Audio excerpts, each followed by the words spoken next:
Olá, sejam todos bem-vindos a mais essa live. Hoje é dia 24 de janeiro, aniversário da minha sobrinha, a nossa Clarinha. E estamos aqui para fornecer a você mais conteúdo macroeconômico. Meu nome é Marco Krebs, eu sou professor de macroeconomia e eu ensino você a se tornar um profissional extremamente desejado pelo mercado financeiro.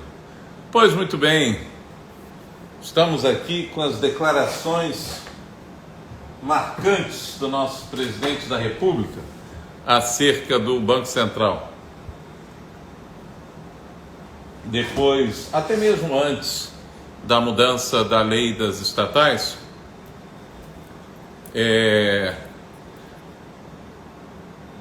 Cos Feldman, meu querido, minha querida Cristiane e família Feldman, Ainê, um grande beijo, Dona Rutinha, Gabriela, obrigado. Então, mesmo antes da mudança da lei das estatais, eu comentava em sala de aula o quanto eu estava torcendo para que o presidente eleito respeitasse a lei da autonomia do Banco Central. E aí houve a questão do Mercadante, do Aloysio Mercadante, que foi indicado para ser presidente do BNDES. E... peraí, quem está entrando? Alguém? Aide! Muito bem-vinda, muito obrigado. J. Augusto, obrigado, meu querido. Boa noite, Aide. Obrigado por estarem aqui. E aí, o Aloysio Mercadante não poderia assumir a presidência do BNDES, uma vez que ele participou ativamente da campanha política, né? E há uma lei, né? Havia uma lei que impedia que políticos assumissem cargos de diretoria, quiçá a presidência de uma estatal, teriam que ter uma quarentena de 36 meses, né? Janice Coutinho, muito obrigado, minha querida, boa noite.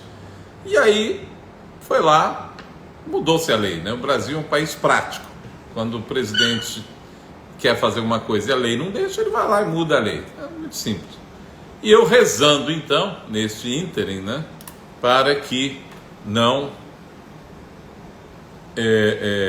se mude a lei de autonomia do Banco Central. Por que eu rezo tanto? Gente, o Banco Central foi objeto da minha tese de doutorado. Eu estudo política monetária há muitos anos, desde a minha época de mestrado. A independência, mais que a autonomia do Banco Central, ela é fundamental. Por quê? Eu venho repetindo isso, é questão de prova. Se alguém, chame aí Janice, Aide, J. Augusto Caldas, todo mundo, chame aí seus colegas, seus amigos, vamos participar aqui desse debate. Se tiver aqui alguém que já foi meu aluno, sabe que isso é uma questão certa de prova. Por quê? A missão do Banco Central é o controle da inflação. A missão do Banco Central é ser o guardião do poder de compra da moeda nacional. O que quer dizer isso? A inflação tem que estar na meta. A inflação tem que ser baixa, ou na meta ou abaixo da meta. Se a inflação estiver alta, de acordo com o regime de política monetária vigente no país, ou seja, o regime de metas de inflação, o Banco Central tem que elevar juros para a inflação vir para a meta. Gente, isso é uma coisa absolutamente apolítica. A política monetária não possui partido político. Você pode ser de direita, de esquerda, de norte, sul, leste, oeste, azul, amarelo, vermelho, branco. Não interessa o seu time de futebol, o seu partido político. Assim funciona o mundo. Só que existem certos economistas no Brasil que gostam de ir contra o mundo. Por que é tão importante o Banco Central ter essa independência? Para que haja um técnico, um economista, sem ter qualquer ligação política, olhando só exclusivamente para a inflação. E se ela estiver alta, ele aumenta os juros e ela vem para a meta. Ainê, muito bem-vinda, muito obrigado por estar aqui nessa live com a gente. Ora, e por que o combate à inflação é tão importante? Repito, como já disse milhões de vezes, são os mais desfavorecidos que sofrem mais com a inflação. Veja, você não consegue fazer política social com inflação. O chamado imposto inflacionário, né? O que é o imposto inflacionário? Quando há inflação, existe um aumento de arrecadação de impostos, de arrecadação por parte do governo. Isso é chamado, no jargão macroeconômico, de imposto inflacionário. Quem é que paga esse imposto? São os mais pobres. Lógico que toda a sociedade paga, eu, você, todo mundo paga o imposto inflacionário. Mas, por exemplo, em 2021, a inflação, eu gosto muito de citar esse exemplo, porque é um cálculo fácil de fazer. Em 2021, a inflação foi de 10,06%, por exemplo. Em 2022 foi de aproximadamente 5,8%, 5,76%, se não me engano. Tereza Cristina, muito obrigado. Muitíssimo obrigado por me seguir, muitíssimo obrigado por estar aqui com a gente aqui na live. Então, em 2021, a inflação foi de 10,06%. Vamos arredondar para 10%? Então, uma família que ganhava R$3.000 no início de 2021, ao final de 2021, ela passou a ganhar R$2.700, que é 3.000 menos 10%. Então, a inflação corrói o poder de compra da renda, corrói o poder de compra do salário. O salário real é o salário nominal dividido pelo preço da cesta de consumo. O salário real é o poder de compra do salário nominal. De tal sorte que na presença de inflação não adianta, mas os benesses sociais, tudo isso tem que estar dentro de um arcabouço fiscal, dentro da responsabilidade fiscal. E agora nós temos aí o presidente da República, então, ensaiando acabar com a lei da autonomia, porque ele acabou de dizer recentemente, na semana passada, que essa história de independência do Banco Central é bobagem. Tá, bobagem. Pois muito bem. Então vamos olhar como foram os governos do presidente Lula lá atrás. Lula, uma vez eleito em 2002, assumiu em 1º de janeiro de 2003, precisamente 20 anos atrás. Ele convidou Antônio Pallotti para ser ministro da Fazenda e convidou o Henrique Meirelles, ex-presidente internacional do Bank Boston, para ser presidente do Banco Central. O Meirelles, como condição, impôs: olha, eu só aceito se eu tiver independência total. Lula aceitou e cumpriu. Deu a Henrique Meirelles independência total. Várias vezes o PT pediu a cabeça do Henrique Meirelles. Quando o Pallotti saiu, que aliás foi excelente ministro da Fazenda, propôs um ajuste fiscal excelente, não conseguiu tudo, mas fez algum ajuste fiscal. Ele cumpriu direitinho as metas de superávit primário. Lógico, o mundo era outro, o Brasil era outro. Essa história do Lula, né, que herdou do Fernando Henrique Cardoso uma herança maldita, isso é uma das maiores mentiras políticas da história. Fernando Henrique Cardoso deixou esse país azeitado, absolutamente azeitado, com um tripé famoso macroeconômico, com metas de inflação, metas de superávit primário, dentro da lei de responsabilidade fiscal, e o câmbio flexível. Essas três questões,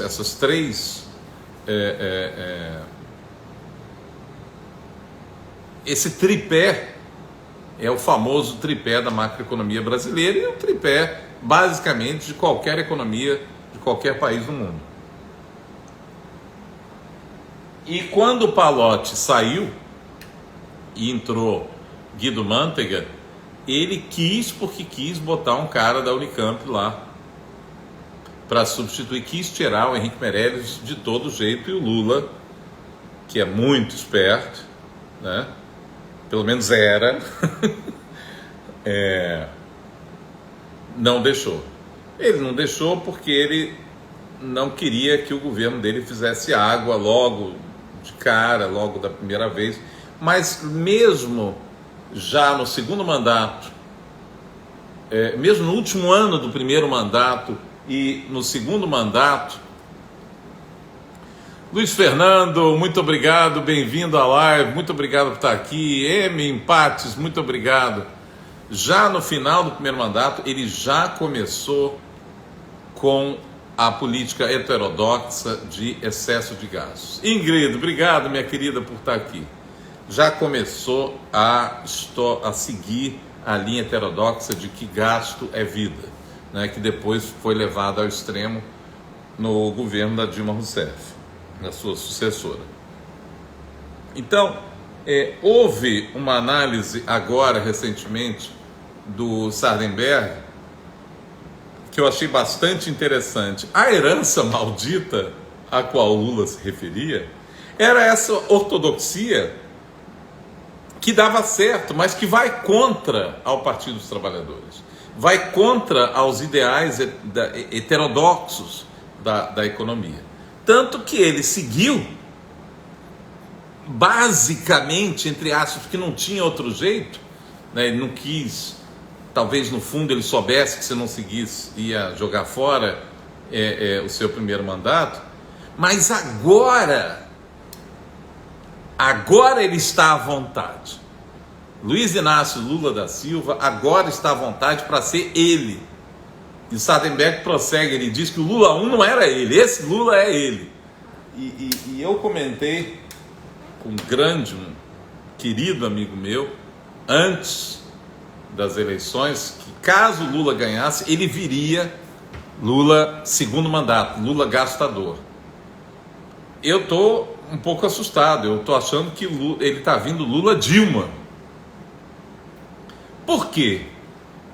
Porque ele, primeiro, critica o regime de metas de inflação.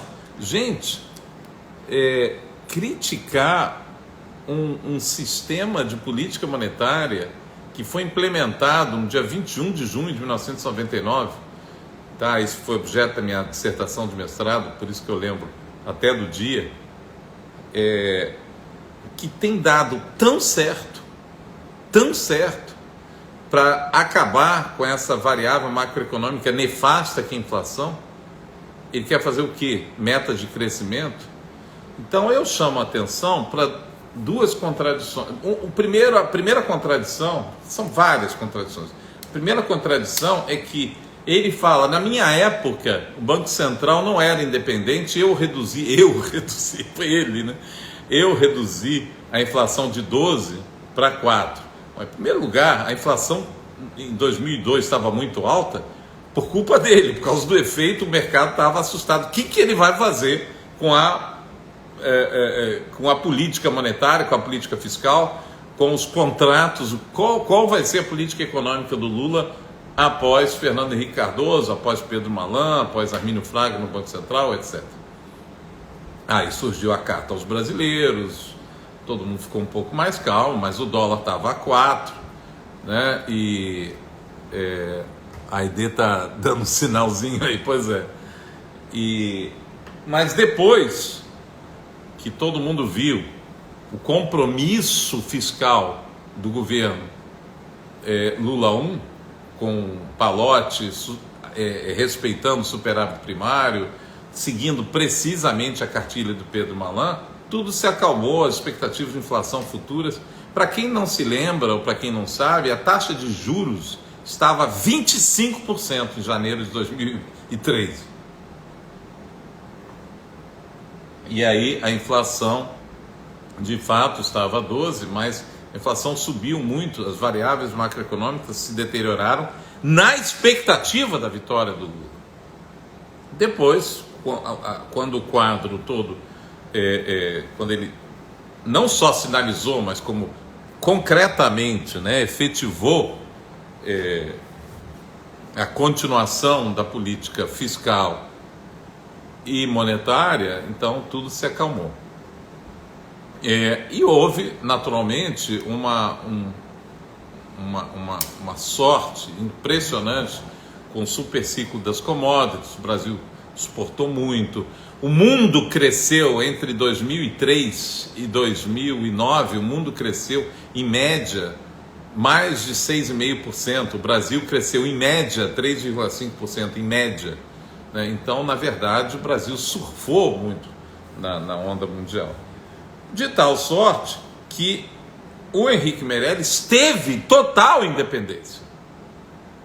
Então, o Banco Central não era formalmente independente, não tinha autonomia formal, mas Meirelles gozava de uma independência indireta, uma independência, digamos assim, na prática. Da mesma forma que todos os presidentes do Banco Central, com Fernando Henrique, também gozaram. Como Pedro Malan foi o presidente do Banco Central quando Fernando Henrique era ministro da Fazenda, do governo Itamar Franco. Rodrigues, bem-vindo, meu querido, muito obrigado. Depois, quando Fernando Henrique assumiu, Pedro Malan foi para a Fazenda e não era logo Gustavo Franco, eu não me lembro, não sei se Pércio Arida assumiu, mas o principal presidente do Banco Central, antes da Armínio Fraga, sem dúvida alguma, foi Gustavo Franco, que foi todo o arquiteto da URV. Pércio Arida e André Lara Rezende escreveram o paper da URV, né? Mas quem colocou em prática o Plano Real foi Gustavo Franco. Ele foi o grande responsável pelo Plano Real e um brilhante economista, né? Depois houve problemas com câmbio fixo, era muito complexo, a âncora nominal, taxa de juros, não foi fácil acabar com a nossa inflação, né? Gostaria de lembrar aos heterodoxos de plantão, né, que houve 6 planos heterodoxos antes. Tivemos o Cruzado 1, com gente boa no Cruzado 1, hein? Pércio Arida estava lá no Cruzado 1, Edmar Baixa estava lá, André Lara Rezende estava no Cruzado 1 também. Acreditava-se que o problema da inflação era exclusivamente inercial. Acabando com a inércia da inflação, a inflação sumiria, então um congelamento de preços iria dar cabo da inflação. Não era bem assim, né? E congelamento de preços é uma solução heterodoxa, não deu certo. Houve o Cruzado 2, com um novo congelamento, não deu certo. Veio então o plano Bresser Pereira assumiu o Ministério da Fazenda. Lucas, meu queridíssimo, muito obrigado por estar aqui nessa live com a gente. Chame seus amigos, gente, vamos criar um debate aqui. E depois do fracasso absoluto do plano, o único que não deu redução da inflação nem no curto prazo, Cruzado 1, 2, pelo menos no curtinho prazo ali, reduziram. Mas o Bresser, desastre completo. E depois o plano Verão, quarto plano heterodoxo, que também não deu certo. E depois, finalmente, os planos Collor 1 e 2, também todos com congelamento de preços e com saídas heterodoxas. Então houve uma necessidade de uma taxa de juros muito elevada no plano real, a questão da URV, enfim, eu não quero ficar aqui me estendendo no plano real, mas foi uma questão bastante complexa. E depois Gustavo Franco, se não me engano, Pércio Arida, antes do Armínio pegar, Pércio Arida, se não me engano, entre o Gustavo Franco e o Armínio Fraga teve o Pércio, e o Armínio Fraga então assume o Banco Central no início de 1999, no início do segundo mandato do Fernando Henrique Cardoso, flexibilizou o câmbio em fevereiro e dia 21 de junho do mesmo ano instaura o regime de metas de inflação. Lucas, já vou falar da sua pergunta, tá? Me dá só um instantinho. Todos esses presidentes do Banco Central, Gustavo Franco, Armínio Fraga, Henrique Meirelles no Lula, eu creio que, me perdoem se eu estiver equivocado, eu acho que o Pércio Arida foi presidente do Banco Central na gestão do Fernando Henrique, não estou certo, mas houve, além do Gustavo Franco e do Armínio Fraga, um outro presidente. Todos esses gozavam de independência absoluta. Fernando Henrique Cardoso não propôs para o Congresso a lei de autonomia do Banco Central, porque talvez não teve tempo, tinha tanta coisa para fazer no país, que tanta coisa ele tentou fazer, né? Foi impedido pela oposição, e também teve uma falta de sorte tremenda, né? N crises internacionais, desde o comecinho do mandato, no 1º de janeiro de 95, Fernando Henrique assume, logo em seguida teve a crise do México, o efeito tequila, depois o calote da Rússia, depois a crise dos tigres asiáticos, depois a crise argentina, o contágio da crise argentina, e para completar 2001, os ataques terroristas das Torres Gêmeas, ou seja, teve toda a sorte de crise mundial, né? E a partir de 2003, isso é uma coisa que eu admiro no Lula, né? Uma sorte impressionante, teve um céu de brigadeiro.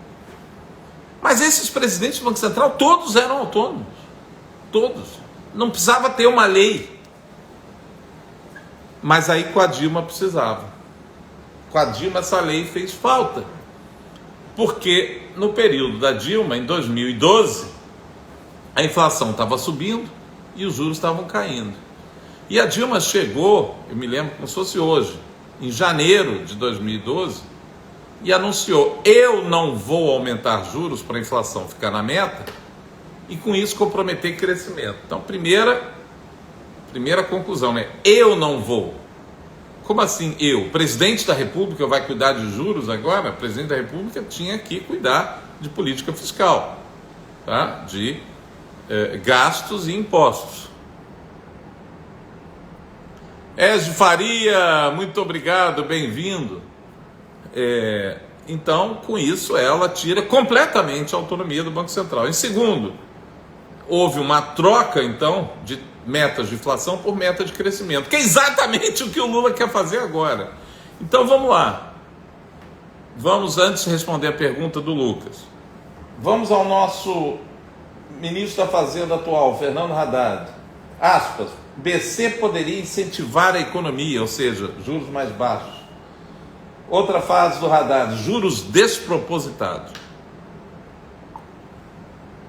Então eu gravei um Reels agora, semana passada eu estava de férias com a minha família na Ilha Grande e gravei, olha,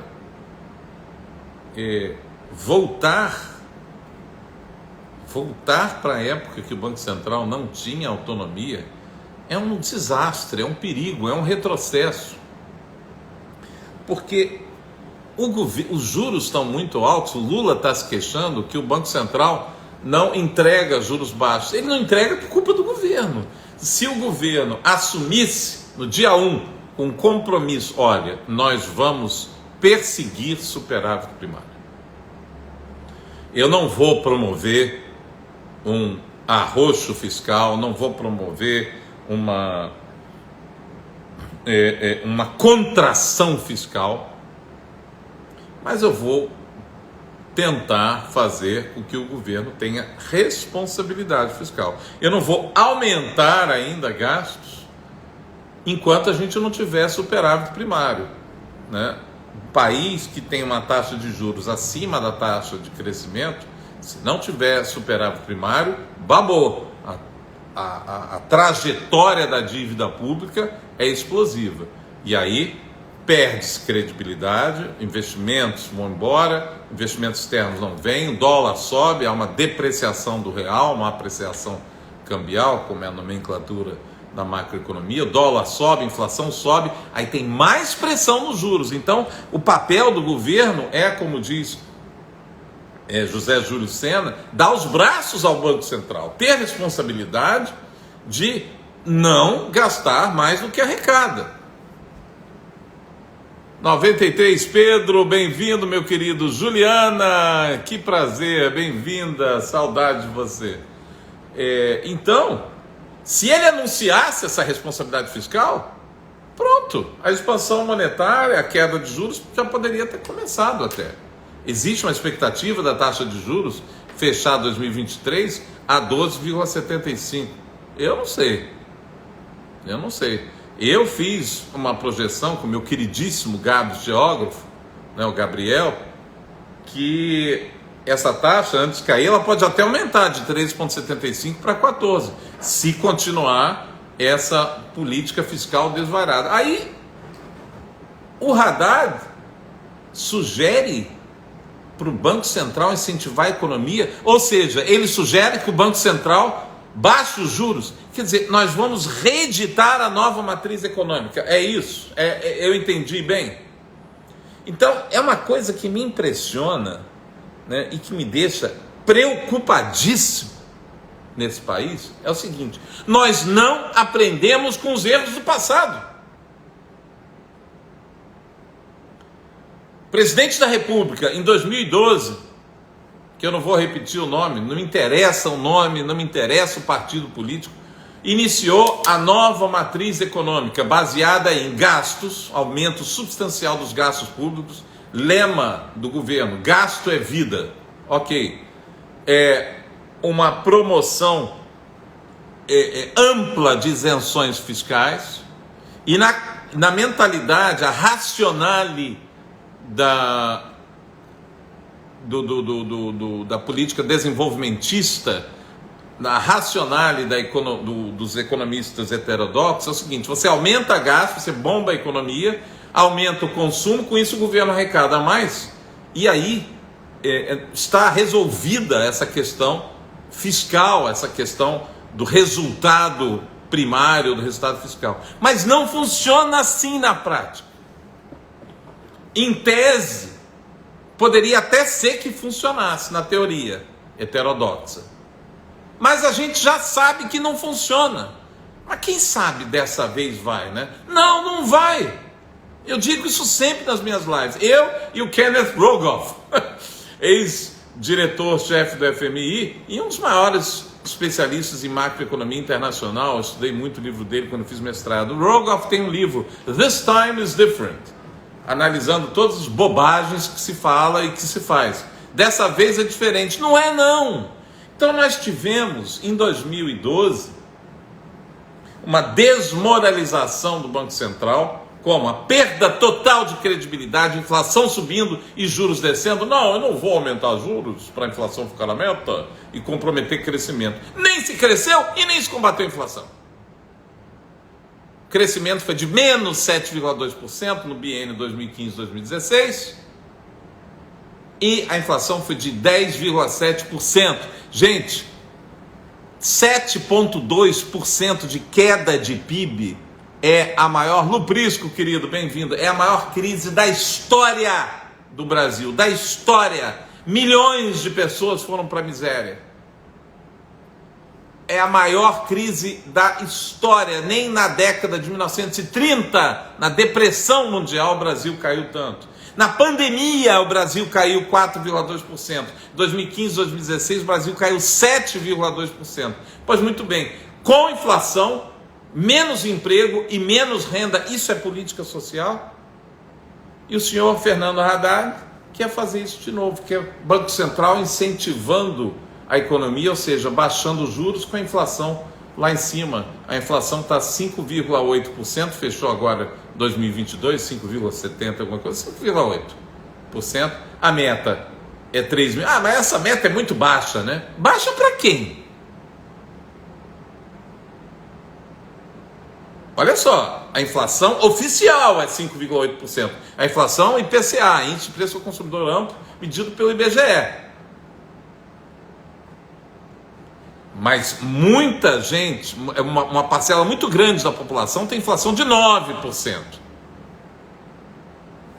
Então, para quem está com a vida ganha, está tudo bem, né? Pode ficar brincando de falar bobagens e fazer asneiras, né? Não, outro dia eu li o Lula falando, podia nem haver juros, né? Podia nem haver.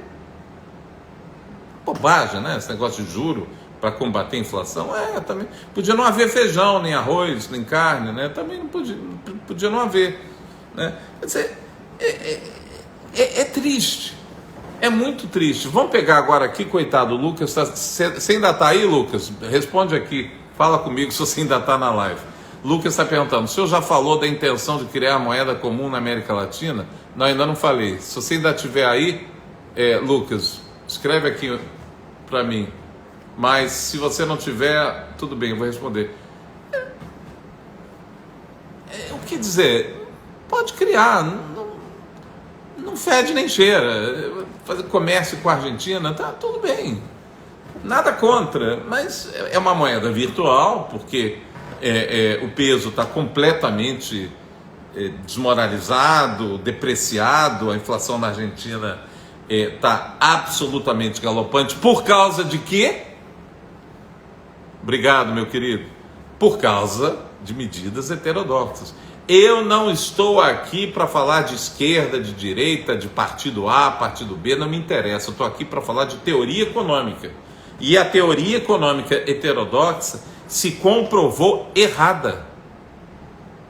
N vezes. E a última vez foi agora, 10 anos atrás. Minha filha já era viva, minha filha mais velha, Rafaela. E nós assistimos a uma queda de PIB de 7,2%. Gente, a taxa de desemprego era muito maior do que agora. É que o brasileiro tem memória curta. Quando houve impeachment, em maio de 2016, a taxa de desemprego era bem maior que a atual. Bem maior. A teoria de que, a tese de que aumentar gastos vai bombar a economia e com isso vai fazer com que a arrecadação aumente, isso não dá certo. Lucas está continuando, botar o radar na fazenda já está criando umas brasas que daqui a pouco vira incêndio. Ele tenta, Lucas, ele tenta se safar, de vez em quando ele fala umas frases, né? Não, nós temos que ter responsabilidade fiscal, não é hora de aumentar gasto e tal. Mas ele fala isso,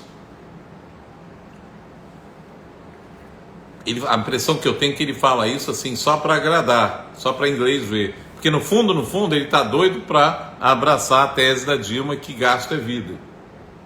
Se não, ele não falaria essa bobagem que está na hora do BC ajudar a economia. Não falaria mal dos juros altos. Né? Gente, os juros são o que tem que ser.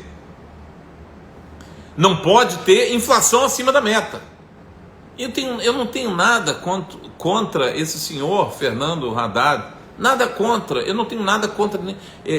O maior mestre que eu tive na minha vida se chama Fernando de Holanda Barbosa.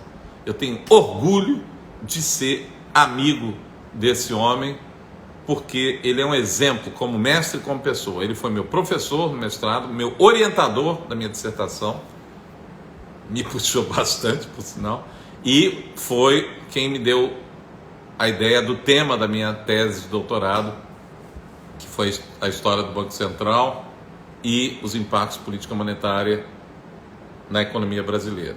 E ele me ensinou, nós não discutimos pessoas, nós discutimos ideias. Então eu não estou aqui para discutir Fernando Haddad, ou Pedro Malan, ou Paulo Guedes, ou Gustavo Franco, ou Henrique Meirelles. A gente debate as ideias. A ideia heterodoxa é uma ideia equivocada. Só isso. A ideia de lutar contra juros altos é equivocado.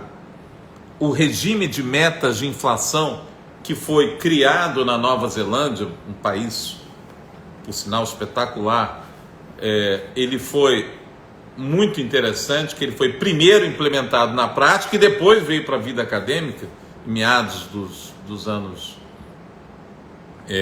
90, no início dos anos 1990, com o sucesso da Nova Zelândia, ele foi adotado em vários países, na Suécia, na Alemanha, em Israel, no Reino Unido. O modelo do Reino Unido serviu de modelo para o nosso, em que o presidente do Banco Central, caso a inflação não tenha ficado na meta ou no intervalo da meta, ele precisa escrever uma carta pública aberta ao ministro da Fazenda, explicando as razões pelas quais ele não cumpriu a meta. E nessa carta pública agora de 2022, que a inflação foi de 5, vou arredondar, tá? 5,8%, e a meta era de 3, eu sempre confundo se é 3,25 ou 3,5. Enfim, a meta era de, se não me engano, de 3,5%, é 3,25 agora esse ano. Tá? Enfim, ficou, então, poderia ter sido no máximo 4,75%. E ela fechou em 5,8%.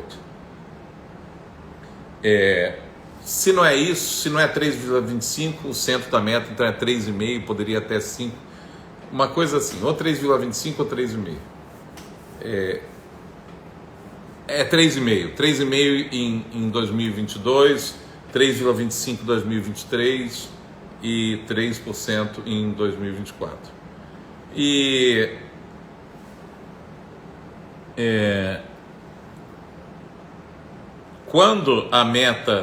Quando a inflação, então, está fora desse intervalo da meta, o presidente do Banco Central tem que escrever a carta. Então, a carta deste ano, de 2022, diz assim: uma das razões são os riscos fiscais. Se o governo não cumpre superávit fiscal, superávit primário, ora, a trajetória da dívida é explosiva. Com a trajetória da dívida explosiva, há uma apreciação cambial, o dólar vai para cima, uma depreciação do real. Com isso, pressiona a inflação. Fora disso, os investidores há uma desconfiança, há um risco fiscal, risco de default, risco de calote. E aí é uma coisa muito séria, eu sempre falo isso aqui. A teoria macroeconômica clássica, verdadeira, que se comprova verdadeira, Rüdiger Dornbusch, um dos maiores macroeconomistas, já faleceu, mas tem um legado, modelo de Dornbusch-Fischer, que ele fez com Stanley Fischer, ex-presidente do Banco Central de Israel. Ele fala, essas crises fiscais, quando estouram, é gravíssimo, porque aí não é só a inflação, o governo perde a capacidade de financiamento. Aí é uma coisa grave, caiu o aposentado, vai lá, vai pegar a sua aposentadoria, boa noite, bom dia, boa tarde, infelizmente nós não temos, porque o governo ficou sem dinheiro. Lucas, professor, mas o aumento de juros para que bata a meta não tem o risco de piorar permanentemente a desigualdade? Dúvida sincera, desculpe o leigo, professor. Não tenho nada que desculpar, Lucas. Todas as dúvidas são maravilhosas, todas as perguntas são maravilhosas, tá? Essa sua pergunta eu agradeço demais, porque é justamente essa alegação heterodoxa. Aumenta os juros e o combate à inflação, a curva de Phillips aceleracionista, a curva de Phillips atual, a curva de Phillips que foi corrigida por Milton Friedman e Edmund Phelps, ela diz que o combate à inflação leva a desemprego. A cada ponto de inflação que você quer diminuir, você tende a ficar aproximadamente um ponto acima da taxa natural do desemprego. Então, enquanto você estiver combatendo a inflação, é verdade que você gera desemprego. Só tem uma questão: a moeda é neutra no médio e no longo prazo. Isso é uma coisa fascinante. Você aumenta juros e faz contração monetária para a inflação cair.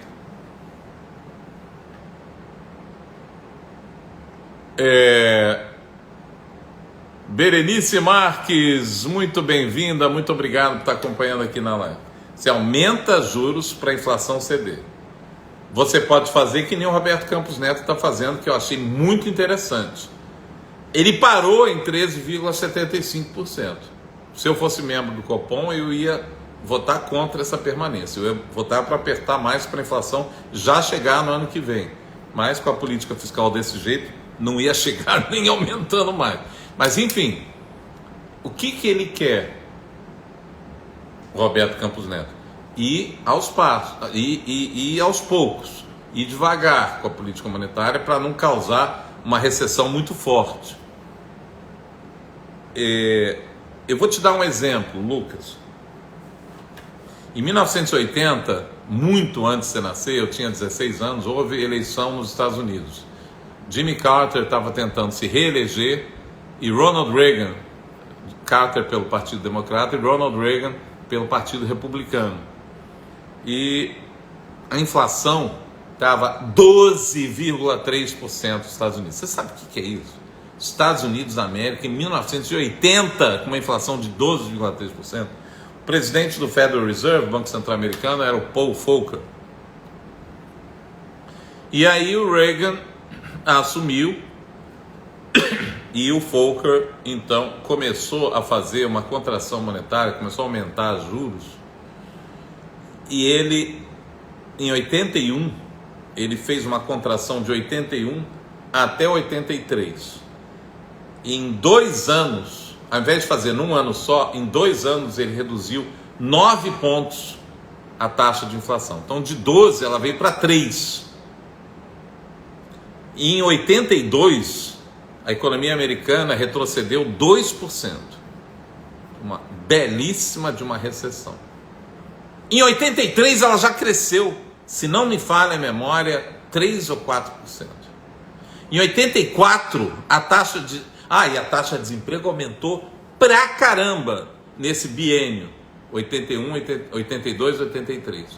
Em 84, Lucas, tudo tinha voltado ao normal. No momento que o Banco Central para de elevar juros, a inflação já chegou onde ele queria, parou, desacelerou a política monetária, o desemprego cai, a atividade volta. E aí, em 1984, foi eleições. Reagan, candidato à reeleição, Ronald Reagan, pelo Partido Republicano, e o candidato pelo Partido Democrata era Walter Mondale, vice-presidente, ex-vice-presidente Jimmy Carter. Olha aí nos livros de história ou no Google, como é que foi a vitória do Reagan. Você deve saber que nos Estados Unidos a eleição é por estados, né? Então, Reagan ganhou em todos os estados, menos um, Minnesota. Foi a maior vitória da história das eleições dos Estados Unidos da América, desde a época de George Washington. Maior. Então, isso foi uma das primeiras e talvez mais ilustres demonstrações de que a moeda é neutra no médio e no longo prazo. Enquanto está combatendo a inflação, você gera desemprego, tá certo? Depois acabou, fim de história, acabou, tudo volta ao normal, Quando eu, sem querer, demonstrei isso na minha tese de doutorado, eu criei uma hipótese de que as ações de política monetária do Banco Central do Brasil iria ser distinta nas diversas regiões, nos diversos estados da federação, nas diversas atividades econômicas do Brasil.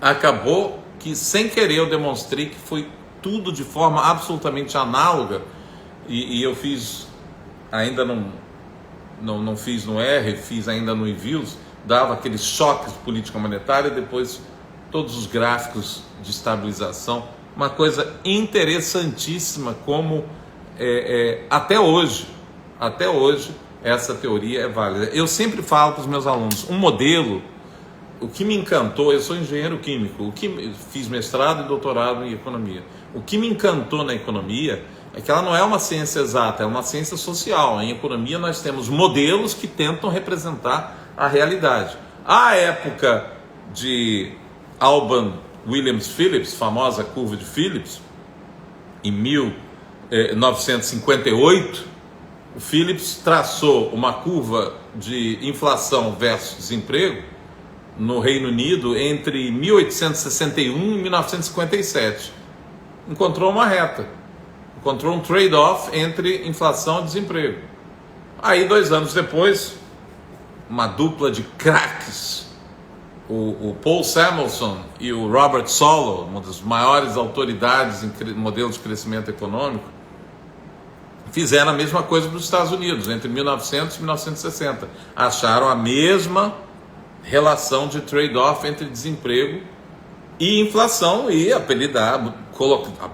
colocaram o nome como curva de Phillips. Ou seja, em 1960, você tinha um modelo que dizia o seguinte: um país pode escolher se vai ter taxa de desemprego baixa, desde que tolere inflação alta, ou, se quiser inflação baixa, vai ter desemprego alto.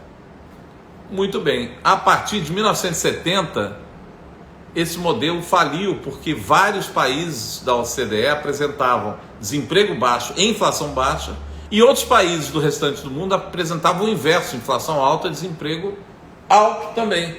Então o que tinha que fazer? Pegar o modelo, amassar e jogar no lixo. Não vale mais. Mas aí, Milton Friedman e Edmund Phelps, antes do modelo falir, a famosa crítica ex ante, já previram a falência do modelo. E aí, não vou ficar aqui falando de curva de Phillips, só para concluir esse assunto. Hoje não é o trade-off entre desemprego e inflação, é o trade-off entre desemprego e o combate à inflação. Se a taxa de desemprego estiver inferior à taxa natural de desemprego, que é aquela de equilíbrio no longo prazo, a economia está superaquecida, você vai ter inflação. Se a taxa de desemprego está acima da natural, a inflação está caindo.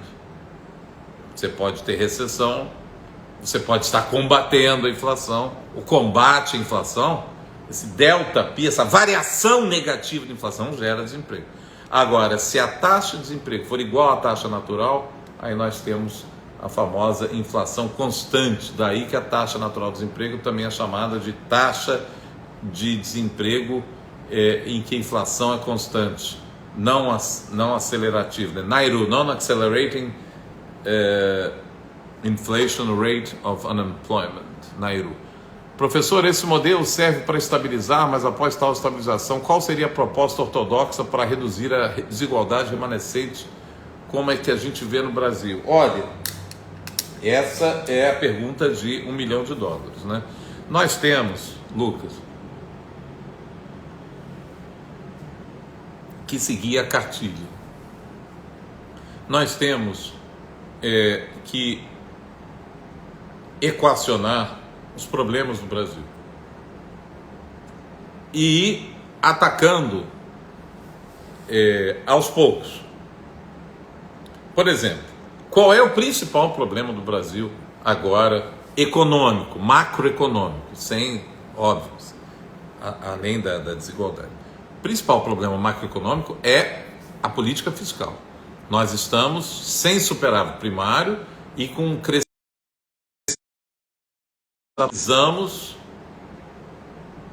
Nós precisamos de superávit primário. Então o governo precisa urgentemente ser responsável e não inventar gastos. Ah, mas e o Bolsa Família? Eu sou absoluta e totalmente a favor do Bolsa Família. Bolsa Família é um programa social excelente que foi criado lá atrás pela dona Ruth Cardoso, ex-primeira-dama, já falecida, e pela também falecida dona Zilda Arnes, irmã do falecido também arcebispo de São Paulo, Dom Paulo Evaristo Arnes, que era um programa da Bolsa Escola, em que as famílias que estavam levando as crianças para o trabalho recebiam uma remuneração com a contrapartida de não levar, de matricular as crianças na escola. Posteriormente, com o governo do PT, eles ampliaram bastante, trocaram de nome, não era necessário, mas o Bolsonaro também trocou isso. Faz parte de qualquer governo brasileiro, né? Todo mundo quer deixar a sua marca, todo mundo... É raro ter um estadista, né, preocupado com as futuras gerações. As pessoas se preocupam com as próximas eleições. Então mudou de nome, mas não vem ao caso. ampliou esse programa e é um programa sensacional de transferência de renda que é muito importante para essas pessoas. Eu sou a favor. Ponto. Parágrafo. Não aumenta agora, não aumenta o valor. Esse aumento de valor para 600 foi irresponsabilidade do ex-presidente Bolsonaro para uma tentativa demagógica para se reeleger. Falou mal da esquerda e fez a mesma coisa, até porque ele não é nada, não é nem esquerda nem direita, é muito pelo contrário. Ele é um Bolsonaro, assim como Trump é Trump. São personalidades anômalas que, enfim, que não se encaixam em nada. Marcelo Habib, para com isso, Marcelo. Pô, já tô no Rio, vamos marcar o almoço. Então, primeira coisa que nós precisamos para reduzir a desigualdade é ajustar a economia. Então, o Brasil tem que voltar a crescer. Ok, então vamos por partes. Temos que ter superávit primário, não aumentar gastos, tá? Nada de aumento irresponsável, sem contrapartida. Então, isso já aliviaria a parte da política monetária, já poderia o Banco Central reduzir juros. Então, primeira coisa, o governo perseguir superávit primário. O que é isso? Economizar para pagar os juros da dívida. Com isso, superávit primário, inflação na meta, pronto, já temos uma boa arrancada. Já era, aumento de gasto já está na pauta. Pois é. Então, mas o Lucas me perguntou qual seria a minha sugestão para reduzir a desigualdade. Então, estou indo por partes. Lucas me deu uma tarefa para eu ser presidente da República, né? Quem vota em mim? Estou brincando. Aí, com o país, com as contas azeitadas, com o país no azul, como era no final, obrigado, era no final do Fernando Henrique, era no início do Lula 1, com superávit primário, redução da dívida. Outra coisa também que eu sou super a favor, que esse governo é contra, é privatização, as privatizações. Não há necessidade dessa quantidade de estatais. O plano inicial do Paulo Guedes era de redução da dívida pública, não sei se vocês se lembram, em 2018. Para com isso, gente, obrigado. Em 2018, Paulo Guedes falou: nós gastamos um plano Marshall por ano, porque o montante de juros da dívida era de 100 bilhões de dólares, que é a quantia atualizada do plano Marshall, que era o plano de recuperação da Europa após a Segunda Guerra Mundial. Pois é, mas quando Paulo Guedes deixou o governo, era 1,4 plano Marshall, que era 140 bilhões aproximadamente. Então não foram feitas as privatizações. Tem que fazer privatização para acabar com uma boa parte desse principal dessa dívida, tá? Não precisa essa quantidade de estatais. Então acabar com essa questão desse inferno dessa dívida pública. Depois, com tudo isso azeitado, a única forma de se diminuir a desigualdade é provocar crescimento econômico. É provocar... lá em 1776, Adam Smith escreveu a sua obra-prima, que era A Riqueza das Nações. E ele questiona por que alguns países chegaram lá, por que alguns países são mais ricos e outros são pobres. Essas questões predominam até hoje, né? Tem um livro famoso do Daron Acemoglu e do James Robinson, que é Por que as nações fracassam? Então, essa pergunta, né, a grande resposta para isso é crescimento econômico. Para a gente crescer, nós precisamos investir em pesquisa e desenvolvimento. Não é só a educação, como todos os políticos falam. Não. As inovações, os grandes novos processos, novas formas de se fazer coisas, como Joseph Schumpeter sempre previu de forma magistral vem de pesquisa e desenvolvimento, né? É 10% genialidade, 90% transpiração, né? Pelé ficava treinando cobrança de pênalti e de falta quando acabava o treino do Santos, né? Então é isso, você tem que investir em pesquisa e desenvolvimento, você tem que investir em tecnologia, em produtividade, né? Trabalho efetivo, o A vezes N, né? da função de produção. Só através do crescimento do país ficando mais rico ou menos pobre é que a gente pode então fazer de fato investimentos públicos e fazer inclusão dessas camadas sociais que estão lá embaixo. Agora, se nós estamos, Lucas, numa realidade em que o presidente da República fala mal das metas de inflação, que ele acha que inflação é uma coisa menor, que não precisa ser combatida, aí cada vez mais terá desigualdade. Aí ele vai para a Argentina, fala essa questão das duas moedas.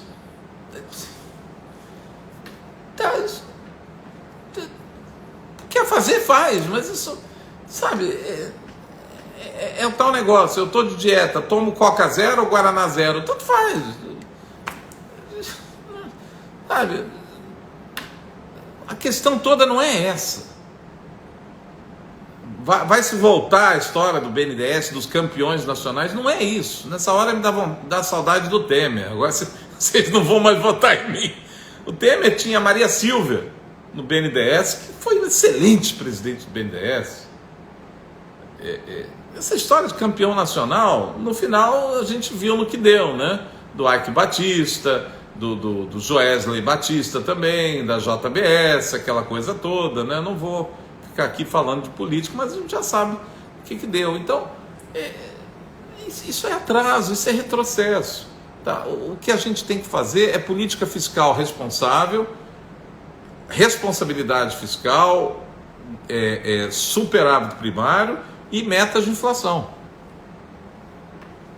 Inovação e tecnologia, converter a educação em resultado. Lógico, vim de Coreia do Sul, Lu Prisco. A Coreia do Sul, há 50 anos atrás, ela era um pedacinho do Brasil, ela não tinha nem metade da importância do Brasil há 50 anos atrás. O que eles fizeram? Fizeram isso. Hoje eles exportam Kia, carros Kia, carros Hyundai. Por que chegaram lá? Porque investiram. Mas não é só simplesmente assim aquela frase solta, educação. Tem que primeiro, o Brasil é o único país em desenvolvimento que tem queda de produtividade. Eu já dei consultoria para uma empresa em que há 10 anos atrás precisava de 100 homens-hora para fazer um produto, hoje precisa de 150 homens-hora. A produtividade cai no Brasil, enquanto no mundo inteiro aumenta. A produtividade vai 0,8, 0,7, 0,5 em relação a quem é 1? Estados Unidos, que é uma coisa de louco a pujança dessa economia. O pessoal fica preocupado, os Estados Unidos está aí com inflação, não sei o quê. Já eles controlam e vão embora. A Europa também, sabe? Outro dia conheci um casal de alemães na sorveteria que estavam indo para Buenos Aires. Eu falei, uma cidade linda, eu adoro Buenos Aires. E pena, devastada esse país pelas ideias heterodoxas também. Aí a moça casada com o cara, a moça do casal falou, não, mas a Alemanha também está com inflação. Eu falei, não, das ist ganz anders, é totalmente diferente. Então, Lucas, Lu Prisco, se começar, não atrapalha, já é ótimo. Não atrapalha o Banco Central, já é ótimo.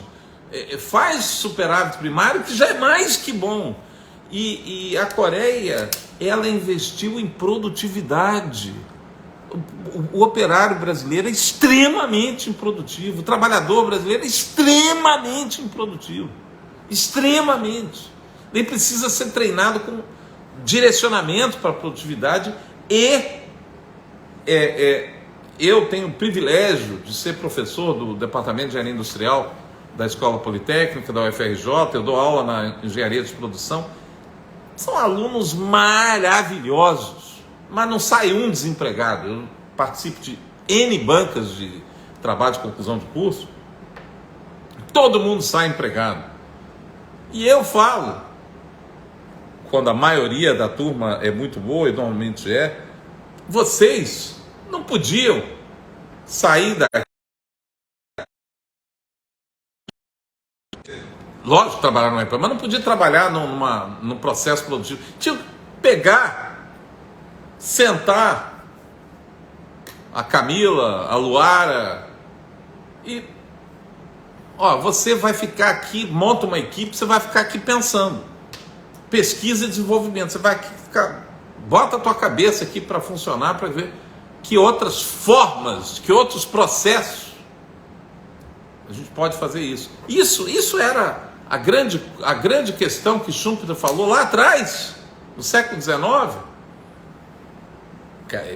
Ele estudou junto com Mises na escola austríaca, né?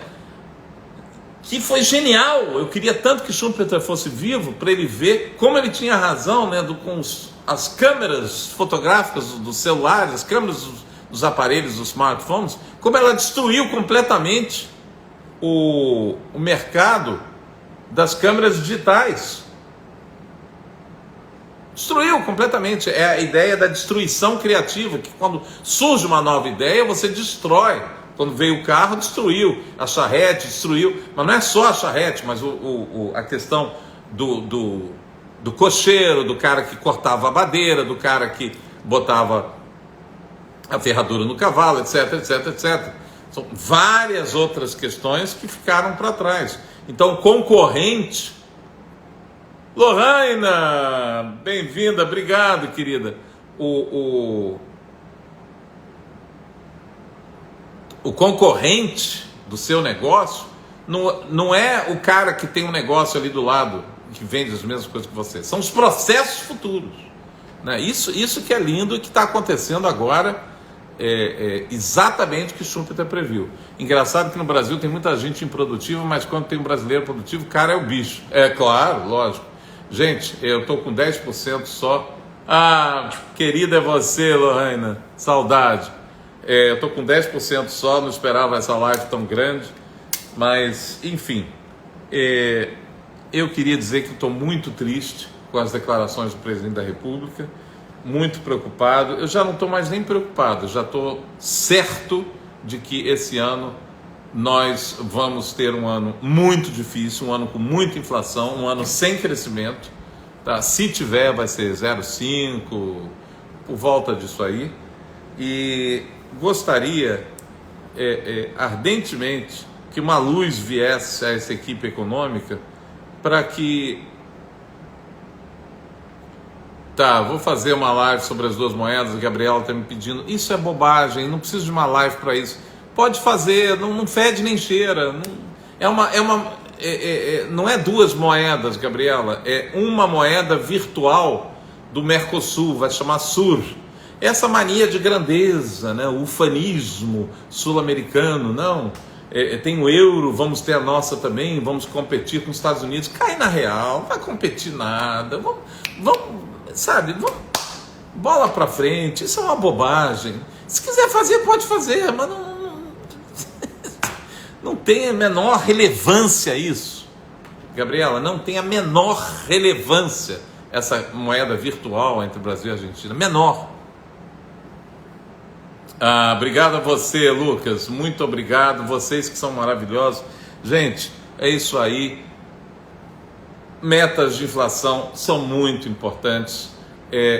Taxa de juros é um instrumento de política monetária e a autonomia do Banco Central é vital, senhor presidente, é vital. Não faz isso não. Lembre-se de como deu certo para o senhor ser reeleito, né, ter o Henrique Meirelles lá, como deu certo para eleger a Dilma, ter o Meirelles lá. Depois a Dilma, quando assumiu, a Dilma convidou o Meirelles para ficar. E aí eu não sei se vocês se lembram, ela fez o convite formal, ele falou perfeitamente, mas só fico se eu tiver a mesma independência que eu tive na época do presidente Lula. No dia seguinte, ela chamou Alexandre Tombini, que era um economista de carreira do Banco Central. Rest my case. Gente, muito obrigado, até quinta-feira. Muito obrigado por assistirem a essa live com a gente, tá? E se você Se você tem interesse no mercado financeiro, só através da macroeconomia que você vai poder entender isso. Como é que como é que vão ficar as variáveis macroeconômicas esse ano? Dólar em cima, juros futuros disparados, taxa Selic vai demorar muito para cair. Por quê? Porque a política fiscal está irresponsável e o presidente está falando mal da autonomia. Então, todas as variáveis macroeconômicas vão bastante mal. Beijo, gente. Até quinta. Obrigado, Luprisco. Obrigado, Gabriela. Obrigado, Lucas. Obrigado, Lohana, querida, saudade. Obrigado, Janice. Obrigado, Ricardo. Obrigado, todo mundo. Beijão. Tchau, tchau, gente. Até quinta.